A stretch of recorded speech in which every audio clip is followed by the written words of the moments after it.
Assalamualaikum warahmatullahi wabarakatuh. Saya sedang bersama dengan senior saya, kakak kelas saya di Mesir, Al-Mukarram, Ustadz Dr.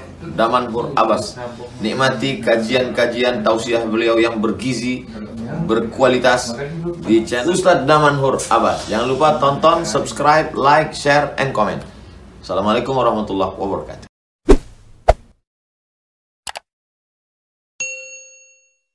Warahmatullahi wabarakatuh. Alhamdulillahilladzi khassana bikitabin unzil wa akramana binabiyyin ursil. Asyhadu an la ilaha illallah lahu da'watul haqq harisun 'alaiha wa aujaba tabshiri biha wal takum minkum ummatun yad'una ilal khair wa ya'muruna bil ma'ruf wa yanhauna 'anil munkar wa ulaika humul muflihun. Wa asyhadu anna Muhammadan 'abduhu wa rasuluhu ballagha ar-risalah wa adda al-amanah wa nasaha al-ummah wa kashafa al-ghummah hatta atana al-yaqin lailuha kanahariha la yazighu anha illa halik. Allahumma salli ala Muhammad wa ala ali Muhammad kama sallaita ala Ibrahim wa ala ali Ibrahim fil alamin innaka Hamidum Majid. Rabbi shrah li sadri wa yassir li amri wahlul 'uqdatam min lisani yafqahu qawli, amma ba'd. Para asatiz yang saya muliakan, ayah bunda yang saya cintai, dan bapak ibu jemaah salat subuh yang dirahmati Allah, marilah senantiasa kita panjatkan puji dan syukur kita kepada Allah yang telah memberikan nikmat kehidupan kepada kita setelah Allah matikan kita tadi malam, dan Allah berikan nikmat keimanan kepada kita sehingga kita dapat melangkahkan kaki kita untuk melaksanakan salat subuh. Salat yang terberat bagi orang-orang munafik adalah dua salat subuh dan salat isya. Namun keterkaitan dua salat tersebut tidaklah berat bagi kita yang berhadir pada subuh yang berbahagia ini.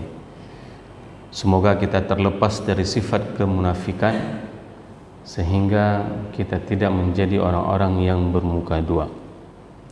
Salawat dan salam mari sama-sama kita panjatkan kepada junjungan kita Nabi besar Muhammad sallallahu alaihi wasallam yang telah mengajarkan kepada kita segala aspek tatanan kehidupan ini.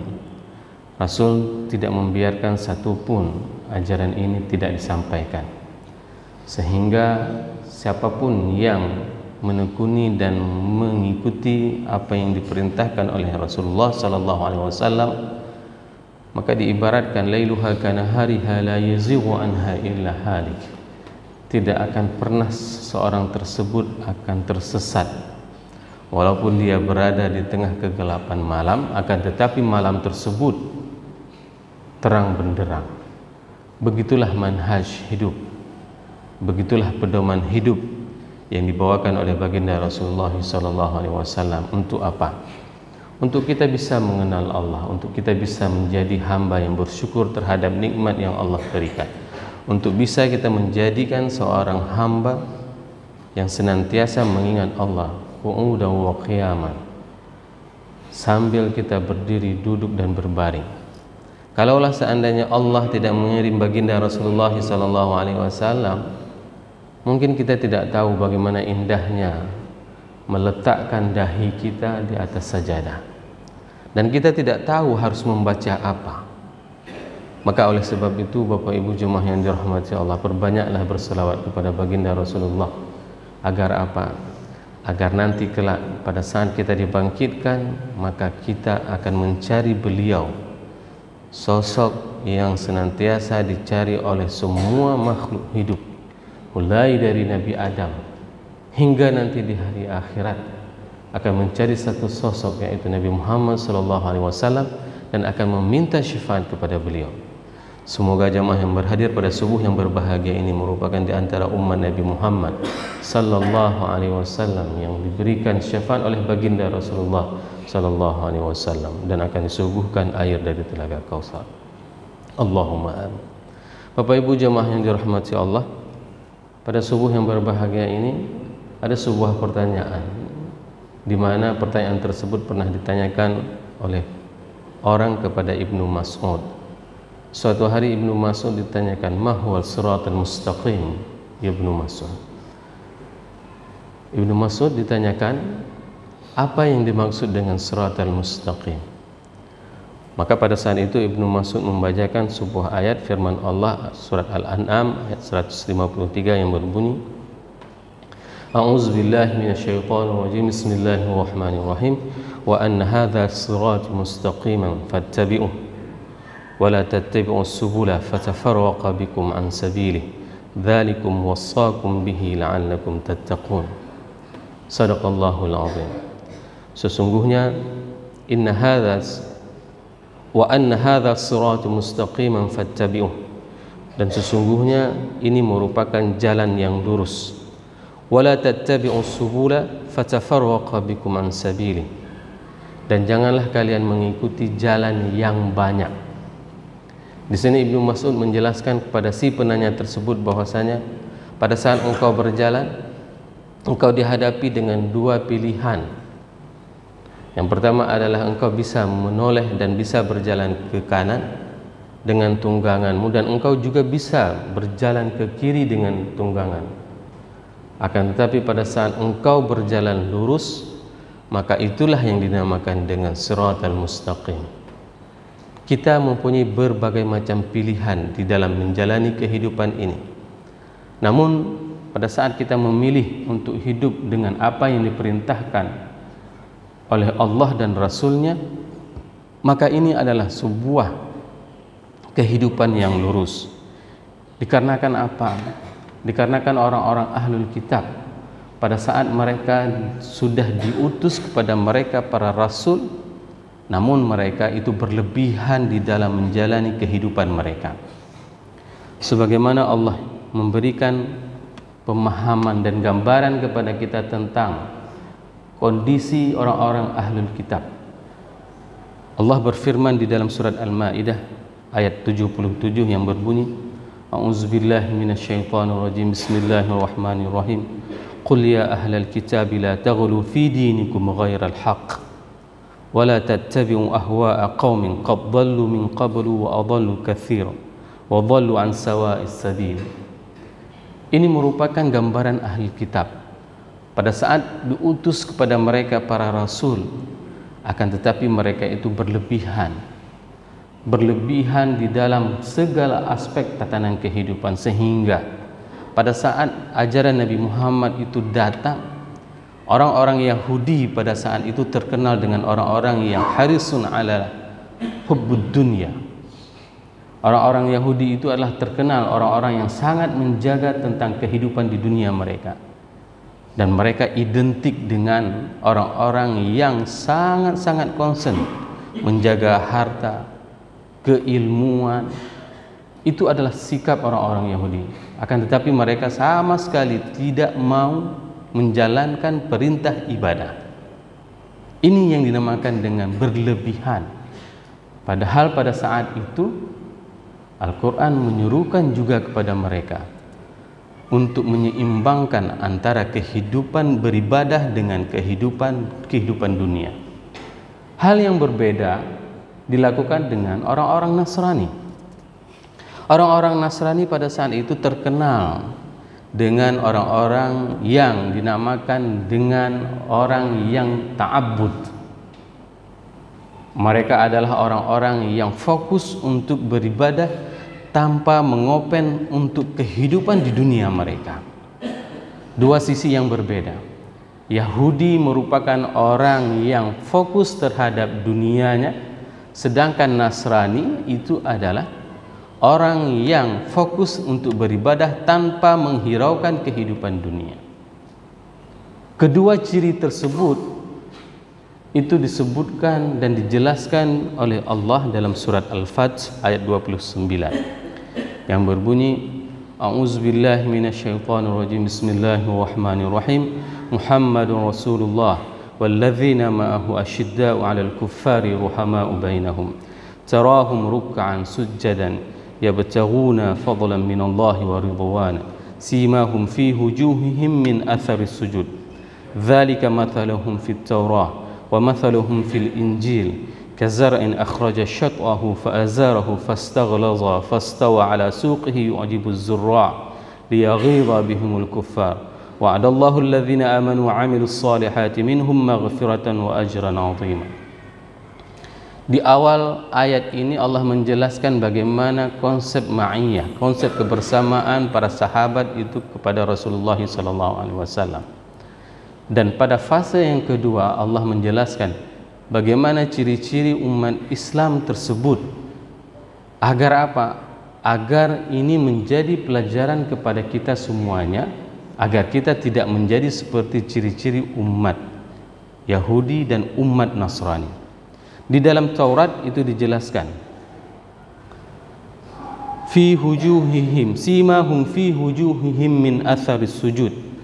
Di dalam Taurat dijelaskan bahwasanya kalian itu akan melihat di wajah mereka itu ada cahaya yang nampak dari wajah mereka. Min atharis sujud ini tidak hanya dipahami dengan bekas sujud, karena itu bisa dilakukan dengan secara instan. Kalau kita ingin menghitamkan dahi kita, sangatlah gampang. Bagaimana caranya? Sujudlah di atas aspal 2 kali atau 3 kali saja, itu pasti akan hitam. Akan tetapi yang dimaksud di dalam ayat ini adalah bagaimana kita akan melihat wajah orang-orang yang beriman, umat Nabi Muhammad yang diungkapkan di dalam Taurat tersebut adalah simahum fi wujuhihim min athari sujud. Kita akan melihat wajah yang memang berseri, wajah yang memang bercahaya, nampak. Kalau seandainya kita melihat orang-orang yang sujud, orang-orang yang melakukan salat, wajah mereka itu adalah wajah-wajah yang ceria. Berbeda dengan orang-orang yang sama sekali tidak pernah meletakkan dahi mereka di atas tempat sajadah. Tidak pernah mereka memuji Allah, maka wajah mereka itu adalah wajah yang kusam. Seganteng apapun orang tersebut, akan tetapi auranya itu tidak kelihatan.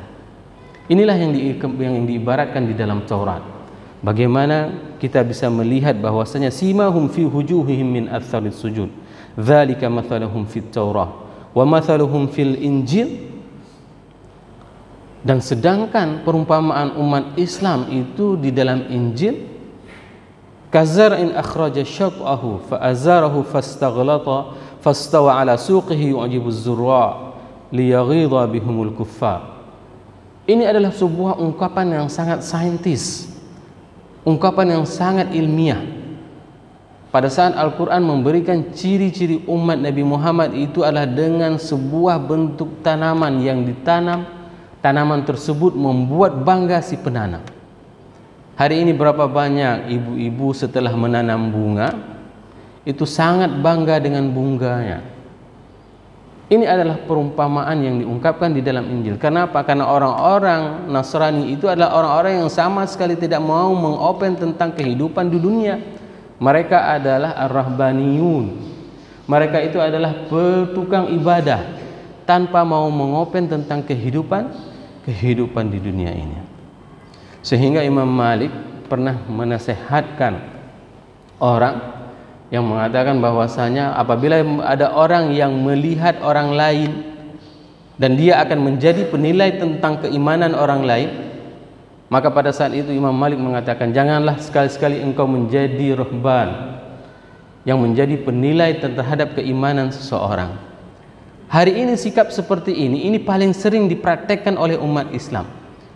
Pada saat kita melihat, pada saat seseorang itu melihat sosok yang lain, maka dia seakan-akan berubah statusnya dari manusia menjadi malaikat untuk menilai kehidupan orang lain. Tapi ini bukan tugas kita. Dan seperti inilah yang dipraktekkan oleh orang-orang Nasrani terdahulu. Mereka melihat ada orang lain, maka dia akan menjadi penilai terhadap keimanannya. Bukan tugas kita Bapak Ibu jamaah yang dirahmati Allah untuk menilai tingkat keimanan orang lain, sehingga dengan sangat mudah bagi seseorang tersebut untuk melakukan praktek-praktek dari di luar apa yang diperintahkan oleh Allah dan Rasul. Dua contoh tersebut itu diungkapkan di dalam Al-Quran surat Al-Fath. Sehingga apa? Sehingga umat ini tidak akan menjadi umat yang berlebihan. Pada saat dia hidup di dalam kehidupan di dunia ini, maka dia fokus untuk menjalankan ibadah kepada Allah, dan semua aktivitas yang dilakukan baik mulai dari pagi sampai dengan pagi lagi itu adalah proses untuk penyerahan dirinya kepada Allah Subhanahu wa taala. Ini yang harus dilakukan oleh umat Islam, sehingga kita bukanlah orang yang fokus hanya untuk beribadah, dan bukan pula orang yang gila mencari kenikmatan dunia. Lihatlah hari ini dengan kehidupan orang-orang di luar. Orang-orang di barat, mereka itu fokus untuk bekerja. Mereka akan gila-gilaan bekerja, namun pada saat summer, pada saat liburan, maka mereka akan menghabiskan semua biaya yang mereka perolehi untuk happy saja, untuk melakukan perjalanan.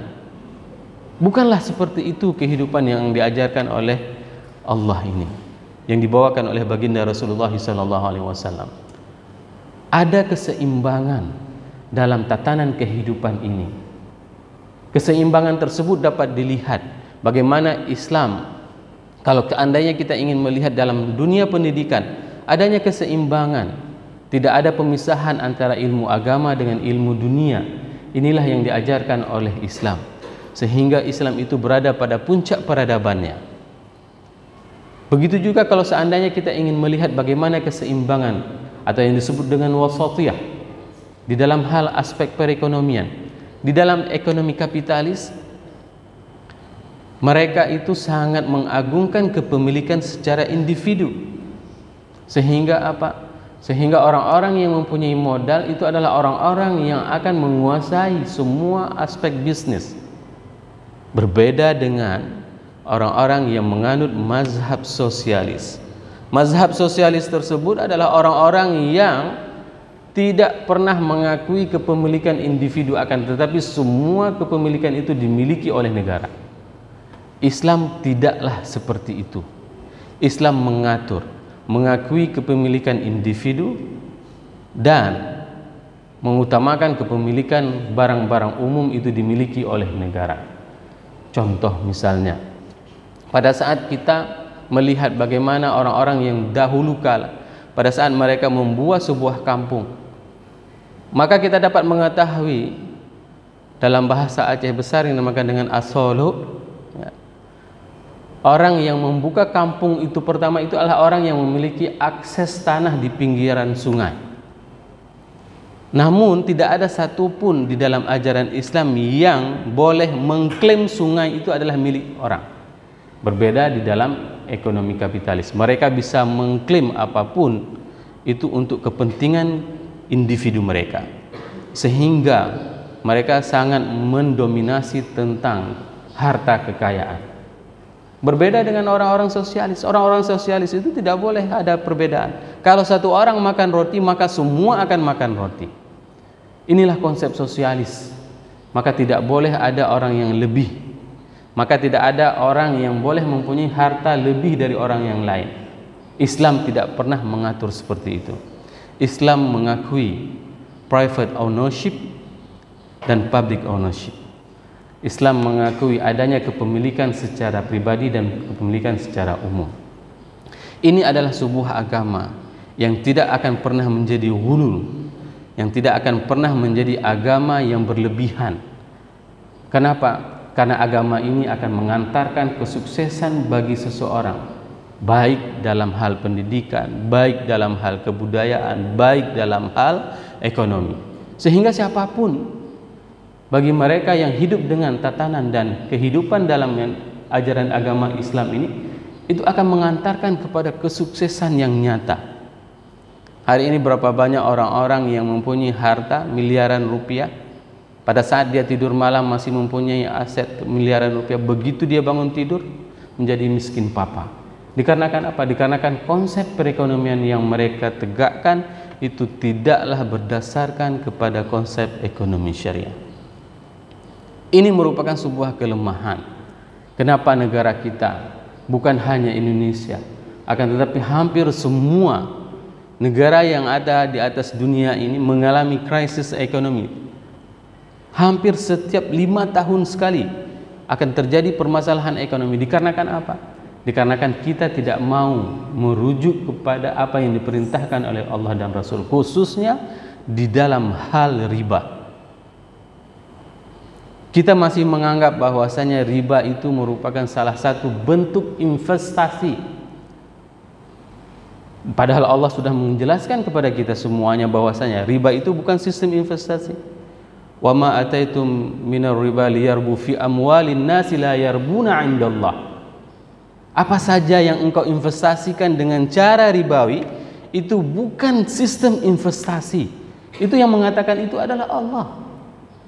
Namun masih banyak orang yang mengejar dengan sistem seperti itu, sehingga sangatlah wajar pada saat seseorang itu meninggalkan ajaran agama Allah ini, maka dia tidak akan pernah meraih kesuksesan di sektor apapun, di bidang apapun, di lini apapun. Maka tidak ada cara yang lain untuk menjadi ummatan wasatan, umat yang berada di tengah-tengah, tidak berlebihan dan tidak pula berlebihan ke kanan dan tidak pula berlebihan ke kiri. Dalam sebuah majelis ilmu bersama Syekh Muhammad Ramadan Buti, beliau menjelaskan bagaimana tidak berlebihan di dalam beragama. Hari ini banyak inovasi yang dilakukan oleh umat manusia dalam hal beragama, padahal Nabi telah mengajarkan kepada kita bagaimana tatanan cara beribadah. Beliau mengatakan, dan ini merupakan sebuah sanad keilmuan, ada orang yang melakukan hal-hal yang memang tidak pernah dilakukan oleh Rasulullah SAW. Beliau memberikan sebuah contoh, dan ini terjadi bukan hanya di Aceh, bukan hanya di Indonesia, tapi juga di Arab. Pada saat seseorang itu meninggal dunia, orang tersebut itu ada orang yang masuk ke dalam kuburan dan itu diazankan. Dan pada saat itu Syekh Ramadan Buti mengatakan bahwa ini adalah sesuatu yang memang tidak pernah dilakukan oleh Rasulullah. Jangan pernah menjadikan sesuatu ibadah yang memang tidak pernah dilakukan oleh Rasul. Maka berapa banyak hari ini praktek-praktek inovasi ibadah yang dilakukan oleh umat manusia. Padahal perbuatan tersebut itu tidak pernah diberikan contoh oleh Rasulullah SAW. Maka keilmuan itu di dalam Islam bukan hanya dipelajari secara online. Keilmuan di dalam Islam itu dipelajari secara sanad, secara berguru. Maka kami di Al-Azhar itu ada bulak, ada tiang-tiang, ada ruwaq.